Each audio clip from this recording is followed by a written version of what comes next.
Hello दोस्तों, मैं आपका दोस्त मोहम्मद हसीब। तो एक बार फिर मिडिल ईस्ट की रिपोर्ट लेकर के हाजिर हूँ। अगर आप चैनल पर पहली बार हैं तो चैनल को सब्सक्राइब ज़रूर कर लें। इसराइल की वायुसेना ने जिस तरह से गाज़ा को खंडराई बनाया है, ठीक उसी तरह से हमले करके बैरूत को भी खंडराई बनाना चाहता है। लेकिन दोस्तों, ये भी हकीकत है कि ज़मीनी ऑपरेशन में इसराइल की सेना हिजबुल्लाह के लड़ाकों के सामने टिक नहीं पा रही है। लगातार हिजबुल्लाह के लड़ाके इजरायली सैनिकों को मार रहे हैं, घायल कर रहे हैं, उनके मराकबा टैंकों को ख़त्म कर रहे हैं। सिर्फ एक महीने के वक्त में 40 मराकबा टैंक हिजबुल्लाह के लड़ाके तबाह कर चुके हैं। आज का आंकड़ा 38 था।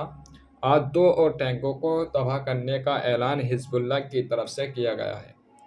कुल मिलाकर 40 मरकबा टैंक अब तक हिजबुल्लाह के लड़ाके इजरायली सेना के तबाह कर चुके हैं। ज़मीनी ऑपरेशन पर बहुत भारी पड़ रहे हैं हिजबुल्लाह के लड़ाके। बताया जा रहा है कि 2600 का आंकड़ा अभी तक इजरायली सैनिकों का घायल होने का सामने आया है, जिसका दावा इस स्थायी मंत्रालय ने खुद से किया है। आंकड़ा और भी ज़्यादा होगा। पिछले 48 घंटों का लेबनान के बॉर्डर का आंकड़ा सामने आया है। 48 घंटों में 88 इजरायली सैनिक घायल हुए हैं और मारे गए हैं। बहुत भारी पड़ रहे हैं इसराइल के लड़ाकों के सामने हिजबुल्लाह के लड़ाके। यकीन मानो, हिजबुल्लाह के लड़ाके उस बॉर्डर पर ज़मीनी ऑपरेशन में इजरायली सैनिकों को मात दे रहे हैं। सिर्फ हवाई हमले करके ही सब तबाही इसराइल मचा रहा है। खबर ऐसी आ रही है कि लेबनान के जो सीमावर्ती इलाके हैं, जो गाँव हैं, वहाँ पर भी इसराइल के सैनिक घुस गए थे। लेकिन हिजबुल्लाह के लड़ाके जिस तरह से उनको टक्कर दे रहे हैं, उनको नाको चने चबा रहे हैं, खबर आ रही है कि इसराइल डिफेंस फोर्सेस ने अपनी सेना को सीमावर्ती इलाके से वापस बुला लिया है। इजरायली सेना उन गाँव को छोड़कर भाग खड़ी हुई है। इसराइल के प्रधानमंत्री बेंजामिन नेतन्याहू अब सीरिया के ऊपर हमला करना चाहते हैं। बेंजामिन नेतन्याहू ने सीरिया के राष्ट्रपति असद को धमकी दी है, चेतावनी दी है कि अगर उसने ईरान का साथ देना बंद नहीं किया, सीरिया के राष्ट्रपति ने ईरान और हिजबुल्लाह का समर्थन करना बंद नहीं किया, तो मैं उनकी सरकार को उखाड़ कर फेंक दूंगा। खुली धमकी सीरिया के राष्ट्रपति को ये दे रहा है।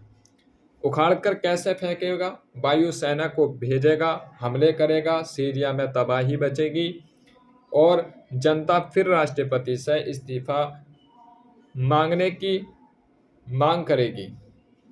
यही सब आता है इसको, इसके अलावा कुछ नहीं कर सकता। दोस्तों, आपकी स्क्रीन पर आप जो ये स्क्रीन पर फोटो देख रहे हैं, इनका नाम है नईम शेख और हिजबुल्लाह ने इनको अपना नया चीफ बना लिया है। हसन नसरुल्लाह की जगह इनको नया चीफ चुना गया है। अब ये हसन नसरुल्लाह की जगह लेंगे।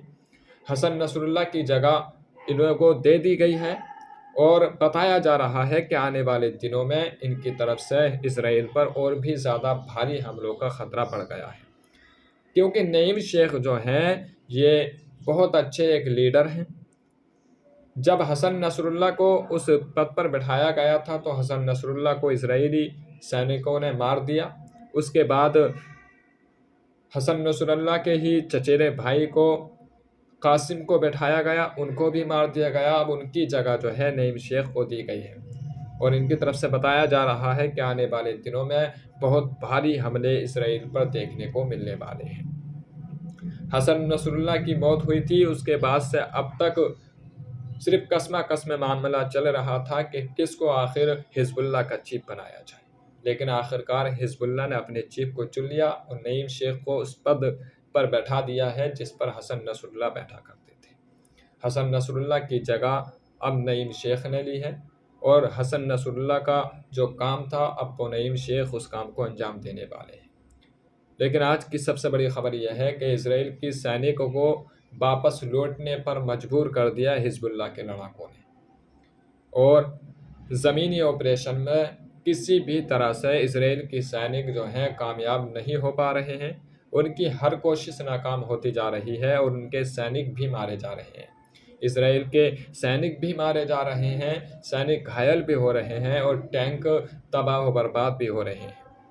तो किसी भी तरीके से ज़मीनी ऑपरेशन में इसराइल जो है कामयाब होता हुआ नज़र नहीं आ रहा है। आज के लिए इतना ही काफ़ी है, मिलते हैं नेक्स्ट वीडियो में। जब तक के लिए खुदा हाफिज़। अगर आप चैनल पर पहली बार हैं तो चैनल को सब्सक्राइब ज़रूर कर लें।